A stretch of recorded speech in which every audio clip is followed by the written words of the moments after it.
The Chadian-Libyan conflict did not begin with gunfire. It began with borders drawn by colonial powers. When France left Chad in 1960, it left behind a fragile nation divided by ethnicity, religion, and geography. Northern Chad was largely Muslim and nomadic, the south was Christian and agricultural. Libya, under Muammar Gaddafi, viewed northern Chad not as foreign territory, but as historically Libyan land.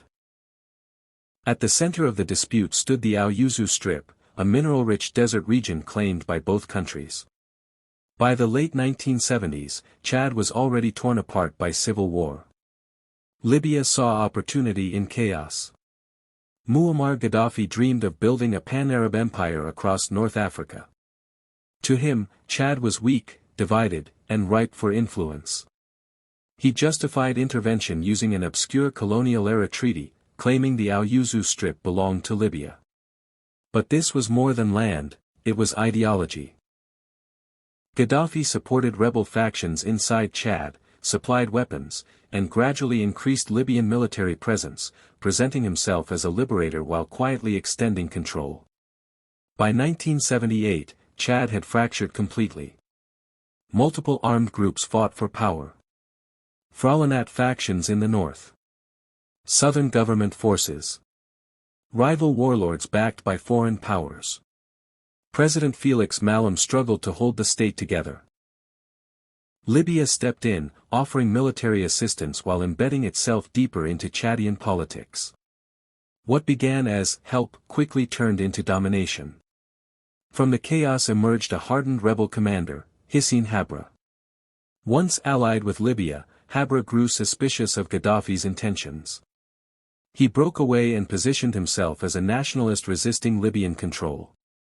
Backed quietly by France and the United States, Habré became the symbol of Chadian resistance.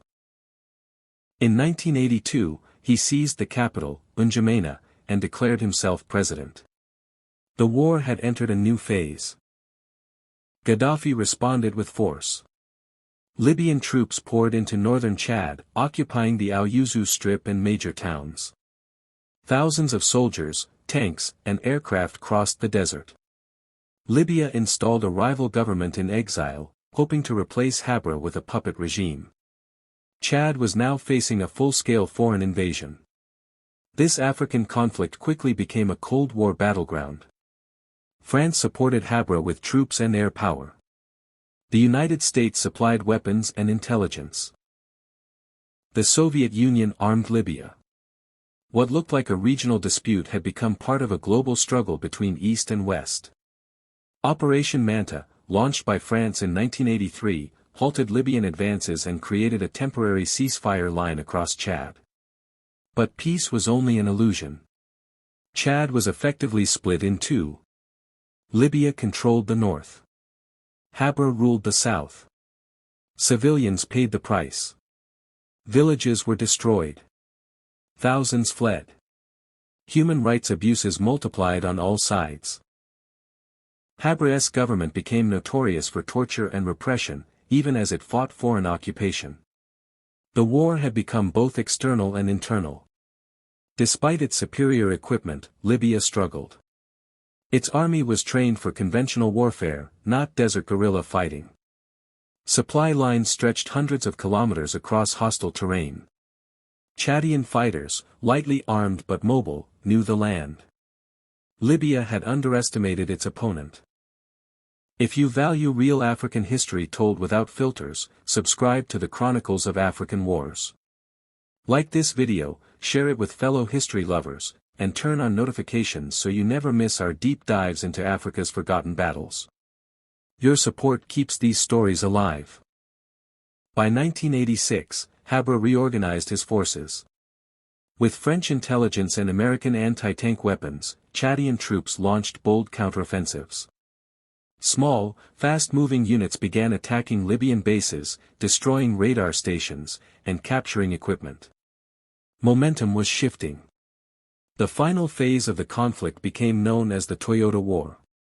Chadian forces mounted machine guns and missiles on Toyota pickup trucks, transforming them into mobile assault vehicles. These fast columns swept across the desert, overwhelming Libyan tanks and fortified positions. It was unconventional warfare at its finest. In early 1987, Chad recaptured key towns including Fada and Faylargeau. Libyan troops suffered devastating losses. Entire bases fell within hours. Thousands of Libyan soldiers were killed or captured. The once feared Libyan army collapsed under relentless Chadian attacks. Chadian forces pushed into the Aouzou Strip itself, the heart of the conflict. After fierce fighting, Libya was driven out. For the first time in years, Chad controlled its claimed territory. Gaddafi's dream of expansion lay in ruins. Humiliated on the ground, Libya turned to air power. Bombings intensified. N'Djamena was threatened. Libya even launched missile attacks across the border. But international pressure mounted, and Libya's allies grew uneasy. The war was becoming too costly. African states and the United Nations stepped in. Negotiations began. Both sides agreed to withdraw forces and submit the territorial dispute to international arbitration. The battlefield gave way to courtrooms. If you value real African history told without filters, subscribe to the Chronicles of African Wars. Like this video, share it with fellow history lovers, and turn on notifications so you never miss our deep dives into Africa's forgotten battles. Your support keeps these stories alive. In 1994, years after the fighting ended, the International Court of Justice ruled in Chad's favor. The Aouzou Strip officially belonged to Chad. Libya accepted the verdict. The war was legally over. Behind the headlines lay suffering. Tens of thousands killed. Millions displaced. Entire communities shattered. Both regimes committed abuses. Prison camps, disappearances, and executions marked the era. Victory came at a terrible price. Though hailed as a wartime hero, Hissène Habré later became infamous. His government was responsible for mass torture and killings. In 2016, he was convicted of crimes against humanity. History would judge him harshly. For Gaddafi, Chad became his greatest military failure. The loss damaged his prestige across Africa and the Arab world. Libya turned inward, abandoning expansionist ambitions. The Desert War had humbled a powerful dictator. The Chadian-Libyan conflict proved that modern armies can be defeated by mobility, strategy, and local knowledge. It reshaped military thinking and demonstrated how smaller nations could resist larger powers. It also exposed how Cold War politics destabilized African states. Today, the Chadian-Libyan War is rarely discussed. Yet it stands as one of Africa's most remarkable military reversals, a story of resistance, ambition, and survival in one of the world's harshest landscapes. It reminds us that even in forgotten deserts, history is written in courage, blood, and determination.